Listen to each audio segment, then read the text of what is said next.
Okay, magandang araw. Ano ba naman ang ating gagawin ngayong araw dahil sa pagpapatuloy naman ng ating pag-aaral sa computer. Ayan, pinandar ko yung aking computer. Tapos ayan yung ating CPU. Desktop ang ating aralin. Ayan, desktop. Yan ating kakalas-kalasin ngayong araw para matutunan nyo kung ano bang nilalaman ng desktop. Ito yung tinuturo ko sa inyo, basic lang. Baka mamaya may nanonood sa atin na napakagaling sa computer. Hindi para sa iyo to. Para ito sa mga tao na gusto mo lang matutong maggawa, nag-assemble ng computer. Bibigyan ko lang sila ng tip. Para sa mga nanonood naman, tutukan nyo lang ito dahil step by step natin itong bubuuin. Kakalas-kalasin natin ito, saka natin bubuuin. Okay? Okay, nandito na tayo muli sa ating pagkakalas-kalas ng ating computer. Ayan. Kakalas-kalasin natin yung ating computer. Ano yung naman loob ng ating computer.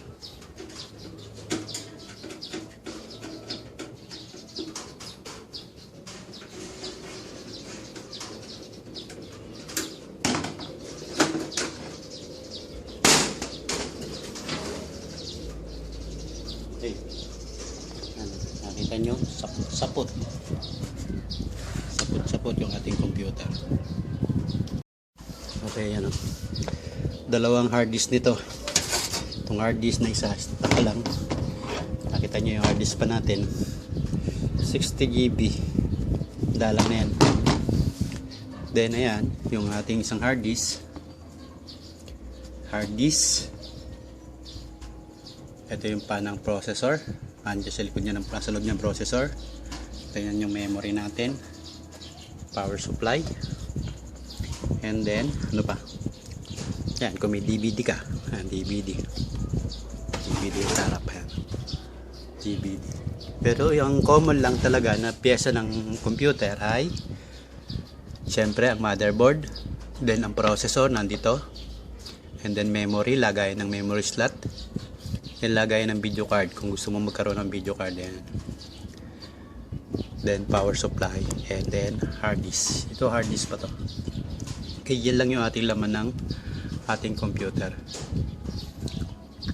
Ngayon, kakalas-kalasin natin isa-isa yan. At paano ba tayo magbubuo ng computer? Ito, ginawa ko lang to, binuo ko lang ito nung ako'y nag-invest sa PisoNet. Nag-invest ako ng mga computer. Ako na lang bumuo. Kasi kung bibili ka ng buo, kano yun mabibiling buo, pinagsama-sama lang na obsolete ng pyesa. Tama nga, mataas ang memory, 4G, pero pinagsama-sama lang yun, mahinang klase rin. At ang mga memory, ayan, yung memory na yan, may iba't ibang klase rin yan. Unti-unti natin.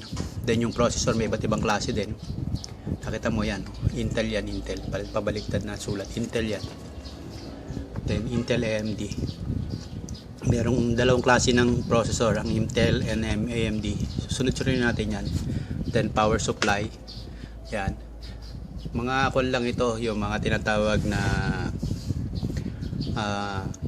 basta't makabuo ka lang kasi kung in case na PisoNet ka, mamahalin ang gamit mo, hindi ka makakabawi ka agad sa yung ginastos. Kaya puro mga mamurahing pyesa lang.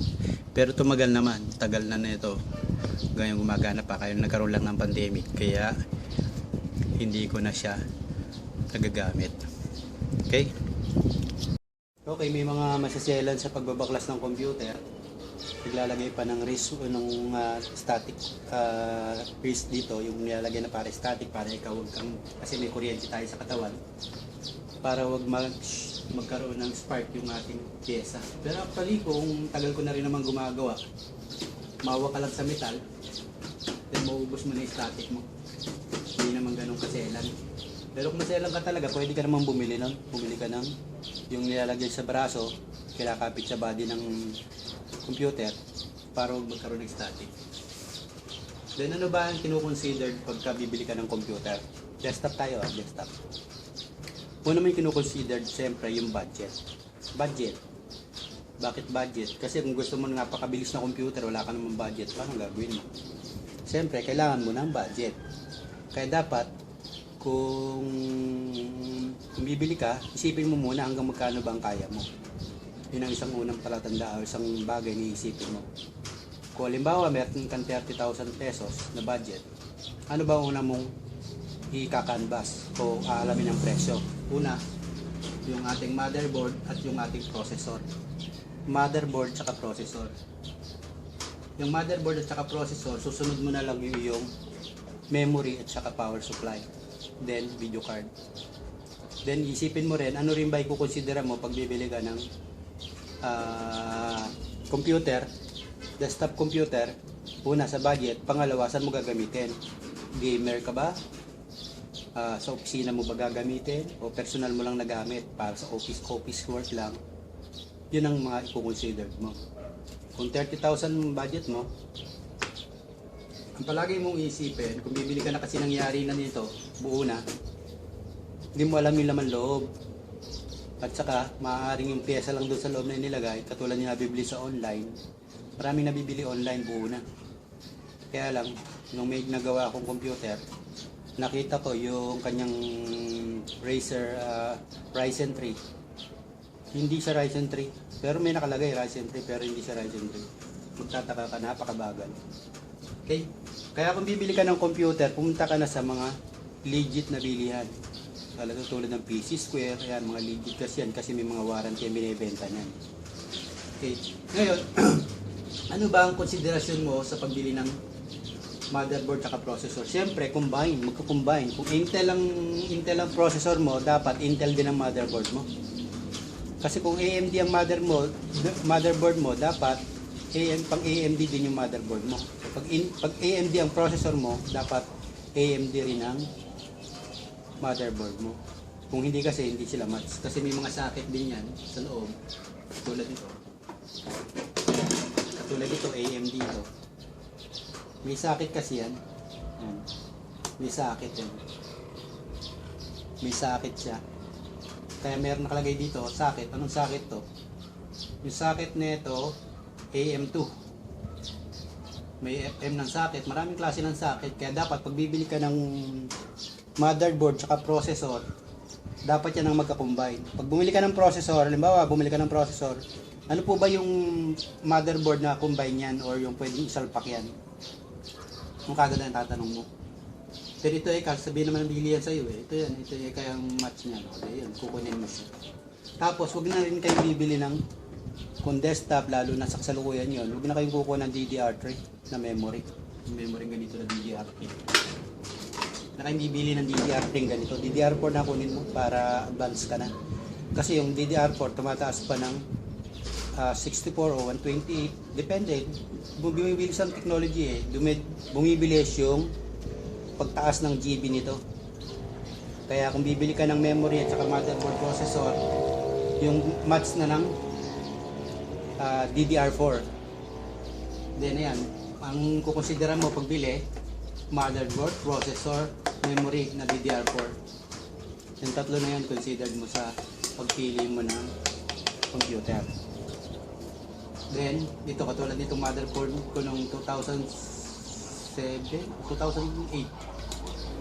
DDR2 ito kaya hindi ma-match, hindi susukat yung DDR3.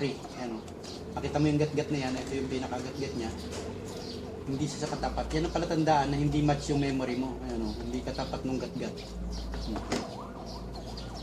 Kaya ito DDR2 memory lang ito, hindi DDR3. Kaya obsolete na yung pyesa niya. Then, sabi ko sa inyo, yung memory, kahit ang memory mo lang halimbawa, kung low budget ka, pwede ka nang bumili mo ng 8GB. Then dahil marami namang sakit yan, minsan kasi dalawa lang, katulad nito.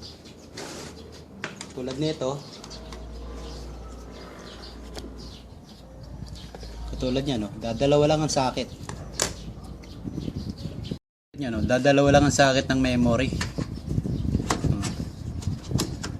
Dadalawa lang ang sakit ng memory. Kaya kung maglalagay ka ng 8GB dyan, kung DDR4 na, halimbawa, pwede ka pa maglagay. Bumili ka ng, kung kaya pa ng budget mo, taasan mo yung memory.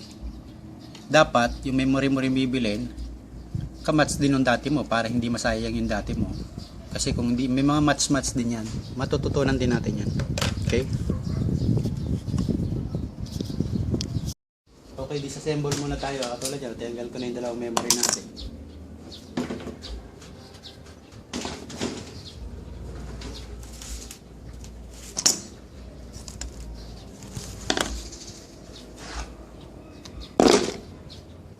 Then yung ating tatanggalin una, dahil nakakabit na ito, una natin tatanggalin, pwede itong power supply. Depende sa inyo kung ano gusto nyo tanggalin. Power supply. Siyempre, bago mo tanggalin yung power supply, tanggalin mo na yung mga connection. Ayan, sa board. Ayan, power supply ng board. 24 pins ito. May 20 pins at may 24 pins. Kaya lang nagiging 24 yan. Ayan, tatanggalin mo siya. Ito yung 20 pins. Ito yung plus 4. Hindi naman magkakabaliktad yan kasi meron naman siyang socket. Ayan, tutusok mo lang siya dyan. Ayan. May dadaanan lang siya. Socket. Hindi siya mababaliktad.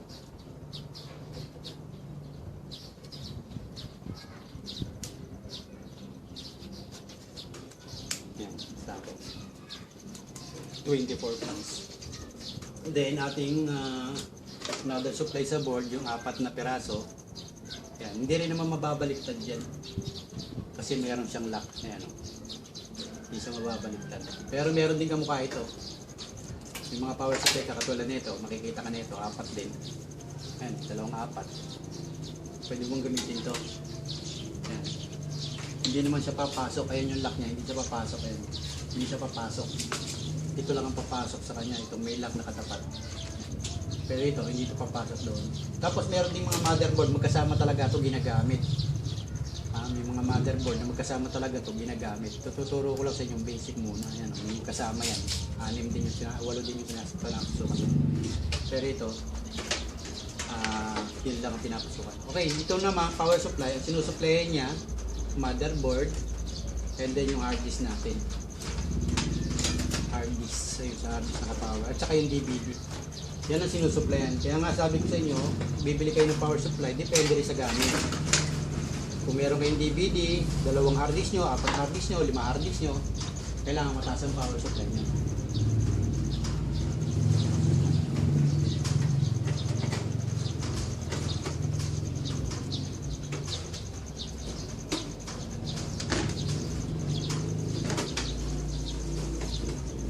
Bakit kailangan mo pa ng static? Kinakahawak ka naman sa metal. Kahawak sa metal ng kaha. Ano naman magkaka-static? Yan. Pero kung gusto nyo, bumili mo kayo static, pwede mo. Yan. Yan ang ating power supply. Power supply. Ano ng power supply. Then ito yung ating pwede sa DVD. Ito yung mga connector sa DVD. Connector sa DVD, connector din siya sa hard disk. Connector din sa hard disk. So na yan ay motherboard mo. Then, mapapansin mo, ayun yung papunta sa yung cover sa harap. May mga wire, ayan o. Yung mga cover sa harap. Ano ba naman ang cover? Anong wire sa harap? Ayan o. USB, microphone, headphone, power on, reset, light indicator. Yan yung mga yon. Kaya yan, mga may wire dyan. Ayan.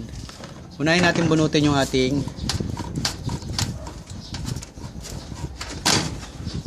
ayan, USB. Ibig sabihin USB to.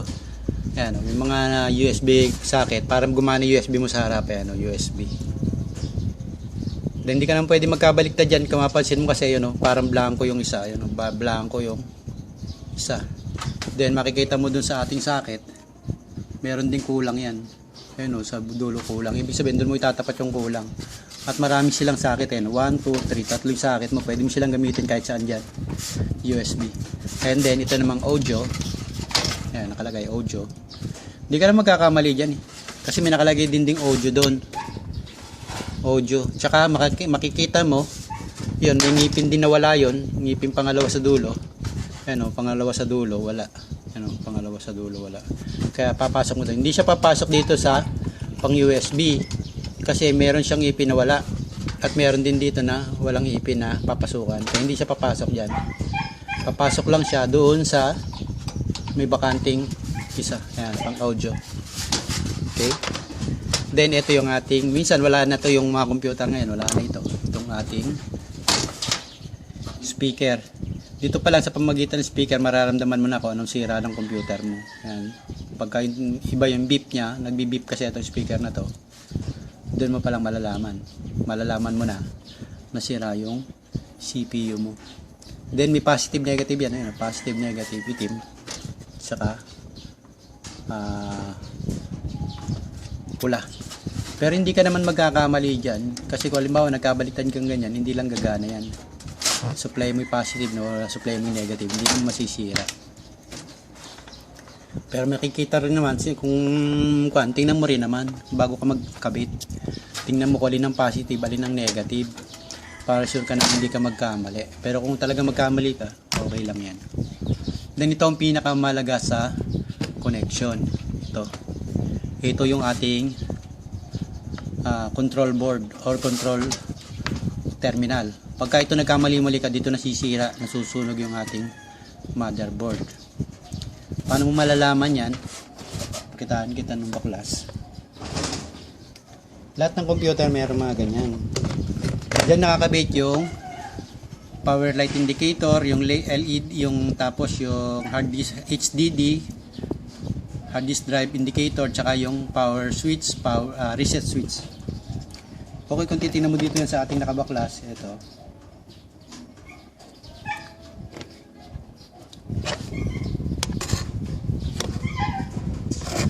Medyo maliit na, hindi nyo makita yan.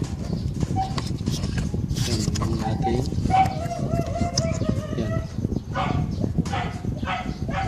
Ang markings lang yan, makikita nyo rin naman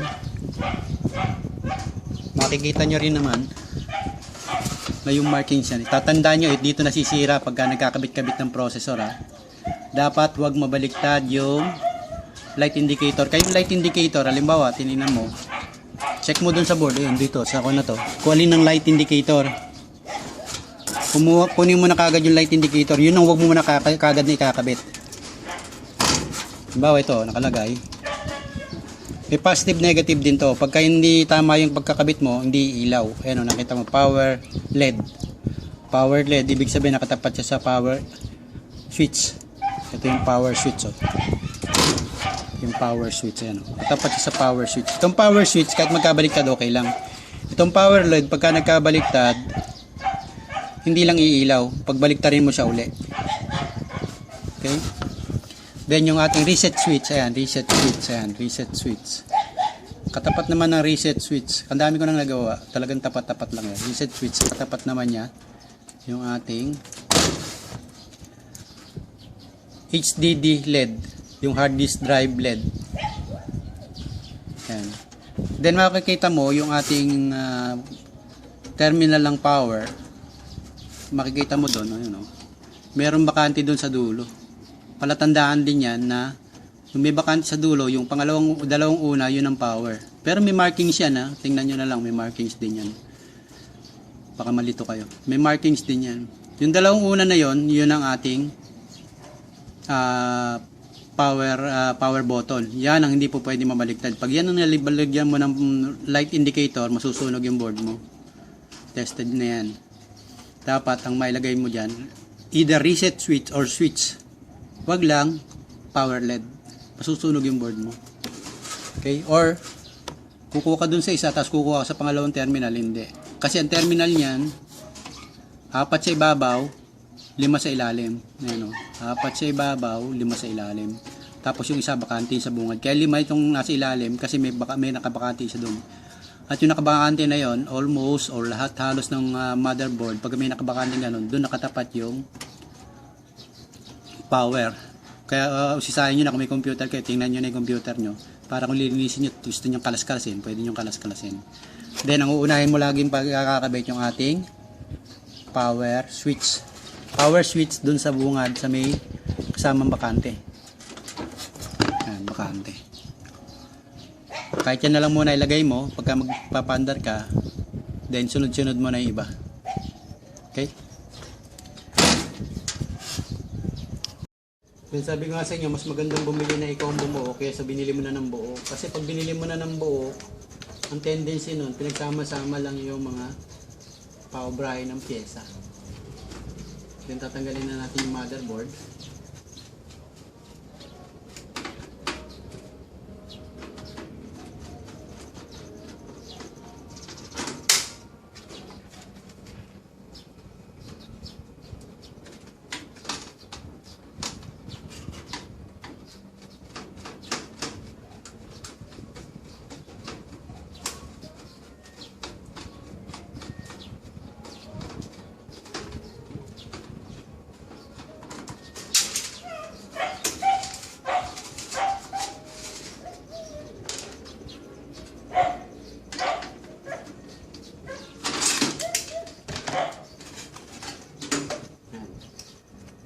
natin yung ating motherboard.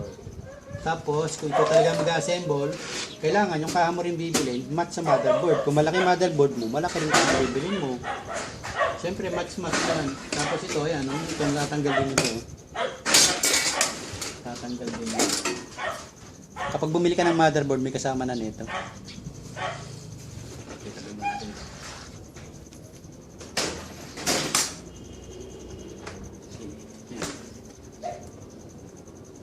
Then yung ating motherboard. Tapos ito yung ating sa control panel naman, ano, sa control panel, yung ating yung control terminal. May nakalagay naman diyan eh. Yun nakalagay. Ito yung may nakalagay diyan ng switch, reset switch, light indicator ng LED ng hard disk, tsaka LED ng power. Ayan.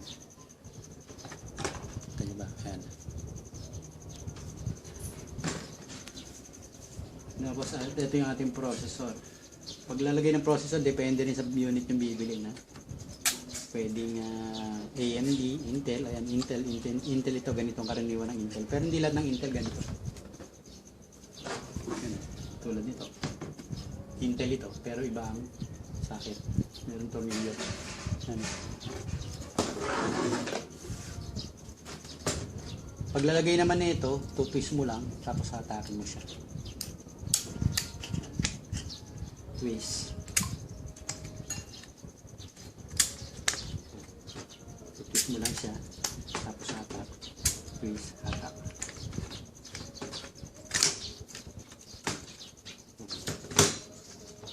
Then ito yung supply ng pan. Ayan. Supply ng pan. Hindi ka rin naman malilito dyan. Wala naman pagsasalpa ka niya na ito. Kung halimbawa, dito mo mailagay chassis pan. May nakalagay naman chapan. Yan, chapan. Chassis yan. Pero ito, CPU pan. Ayan o, CPU pan. Kaya hindi ka po pwede magkamali. Ayan o, CPU pan. CPU pan. Ayan o. Kaya dito mo ilalagay siya. Then yung tinatawag nating thermal paste. Ayan, thermal paste. Kaya pag nagbabaklas ka nito, lalagyan mo ng thermal paste. Then, yung paglalagay ng processor, katulad nito, Intel ito. Iba ito sa AMD. Magkaiba rin ng AMD at Intel. Yan. Tatanggalin mo lang itong lock. Ayan ang lock. Tulak mo lang siya pa ganun, tapos bubuka, iangat mo siya. Ayan. And then, iangat mo na siya. Nakita mo wala na itong ipin, no? Hindi katulad ng binaklas natin na AMD, meron ding AMD na wala. Ate, itong Intel walang ipin, pero nandun yung ipin. Kaya sensitive ito pagka binabaklas. Pag na-UP mo yung mga ipin na yan, yung mga ipin na nakadung sa terminal, masisira. Ngayon, paano ba kung magkabaliktad ka nito ng ikot? Huwag kang magkakabaliktad ng ikot nito kasi ito may markings. Ayan o, nakita nyo yung dalawang gilid. Kaya kung safe, gusto nyo safe talaga, pa-assemble nyo na doon sa bibilan nyo. Pakikabit-kabit na po. Pwede naman ganun. Sila na rin pag-reformatin nyo. Pwede naman ganun. Kayo lang mamimili ng pyesa. Pero kung gusto mong matutunan, ikaw bumili, ikaw magkabit-kabit, para kung magtatayo ka ng computer shop, kaya mo. Ayan. Pagka kasi baliktad naman kasi yan, hindi yan papasok. Halimbawa, ganyan yung kinabit mo. Siyempre, wala yung ipin, yung tatamaan ng ipin. Kaya, may markings din yan. Dapat itama mo dun sa markings. Ayan. Nakita mo yan. Lumalak siya dito. Tapos ididiinan mo siya. Ayan. Okay? Okay, dahil sa kinalas-kalas na rin natin, ilinisin na natin. Dito na rin lang. Tapos lalagay mo siya ng thermal paste. Thermal paste. Kung tayo ng panlagay ng thermal paste. Teka muna, ha?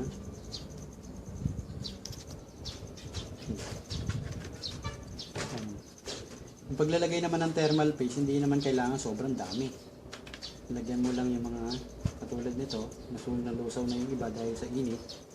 Nag-iinit ito. Pag hindi mo nilagyan ng thermal paste, kasi yan yung nagpapadaloy ng init sa ating heatsink dito.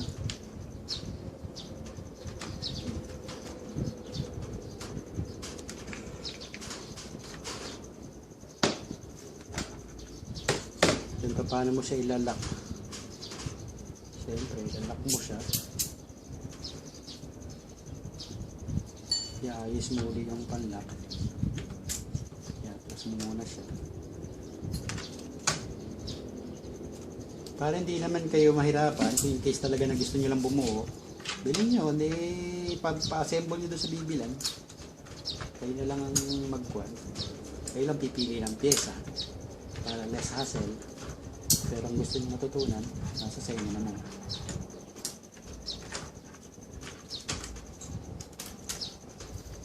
Kailangan ito naka-pipian o naka-ikom bago mo ipasok. Tapos itong wire na to dapat nakatapat dun sa CPU fan. So, pag dininan mo siya, yan, isa lang, yan, yan, nag-lock na yan, pero ilalak mo pa rin siya sa pamamagitan ng pagpilit. Yan. Mararamdaman mo naman yan pag nag-lock.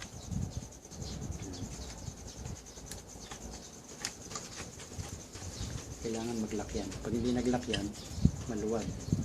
Then lagay muna natin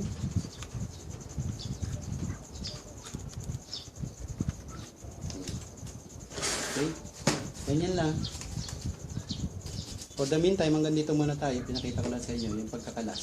Tapos paglalagay ng ating processor. So susunod na video natin, papaandarin natin ito ng nakaganito lang. Okay? Thank you and God bless us all.